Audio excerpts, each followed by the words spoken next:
Welcome back to Under Par Acres. The weather finally cooperated for long enough that we were able to get started on our new driveway. We were also able to get started with the grading around the front of the house, where we're going to have a walkway that goes from the driveway all the way to the front steps. The next day we were lucky enough that they were able to pour the concrete and finish the driveway before we had another round of bad weather move in. But with more bad weather showing up, it's likely going to be a few weeks before we can finish the walkway to the front porch. With warmer spring-like weather starting to show up, we're also seeing much more violent thunderstorms on a more regular basis. This year, we've already had 4 or 5 very violent storms ripping through the southeast, bringing lots of different tornadoes. And while we've lucked out and haven't had anything too serious, the weather has kept us from being able to get anything done on the farm. The good thing about the rain is that it has kept our trails nice and flooded, giving the kids a great swimming hole to play in.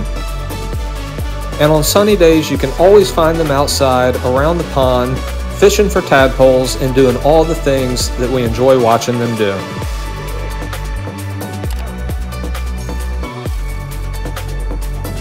But with warm sunny weather finally arriving, it was time to get the lawnmower out and get our first cut done around the putting green. I'm going to mow it high as the grass is still very thin, but over the next few weeks with the rain and the sunshine, I expect that it starts to spread out and get a lot thicker. I intend to get more of the topsoil mix that has the sand and compost in it so I can spread it around the green and fill in all the holes and any kind of rough spots that were caused by animals tracking through. Once I finished mowing at the highest level, I decided to drop the wheels down a little bit and make one more cut around the whole green and fairway. While we still have a long way to go and we may possibly want to put a little overseed down, it's starting to look great, and I believe the next month or two it's going to really get thick. But for now, it's time to get back to work in the bunker, and we're going to do a little bit of edging, and then we're going to fill it with some more sand. I'm using my edger attachment, which is the perfect tool. However, it's the first time I've used it in a while, and it was having a little bit of issues. So eventually I switched out and used the weed eater. All we're trying to do is redefine the edges of the bunker and cut away the grass that has grown into it. And the weed eater works just as well as the edger, it's just a little bit more messy.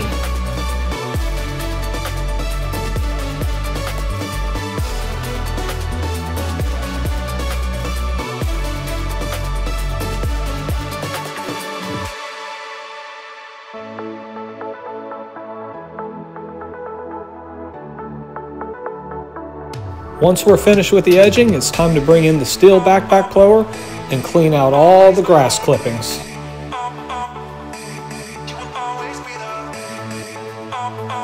And while we have the blower out, we might as well go around the green and clean that off as well. The bunker has been a great addition, and it's very low maintenance, as all I really have to do is rake it. But with all the rain, the sand has settled quite a bit, and we need to put a little bit more sand in. I've got plenty of leftover sand from when we built the bunker, and so I'm just going to get one wheelbarrow load to dump in. I'm going to let it dry out, hit a few more shots out of it, and determine if I need to bring in another wheelbarrow load or not.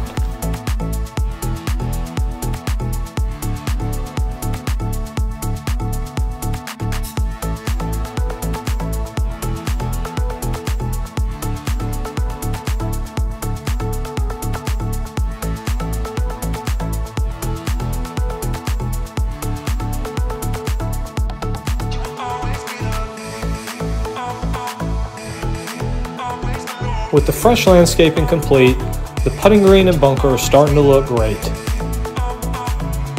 And while it's going to take me a few years to get the entire yard lush and green, we're moving in the right direction. And in the next month, I expect to see a lot of growth with the grass, and hopefully we'll have this thing looking great come Masters Week.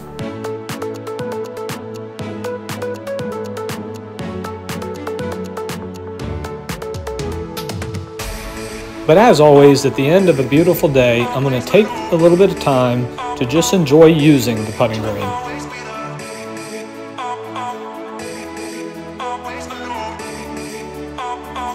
It's been almost a year since we completed the green, and what I've been most impressed with is that I have done zero maintenance on this over the course of the last year, and the ball still rolls great. I've had a lot of comments on the video where we built the putting green asking why we went with synthetic turf instead of real grass. And in one of my next videos, I'm going to tell you all the reasons I chose to go with synthetic turf over grass. And I'll also include a full cost breakdown of all the materials I purchased to build this green, as that's been another hot topic question I've received from a lot of people. But until then, me and the kids are going to continue having our knockout putting contest every evening under the sunset.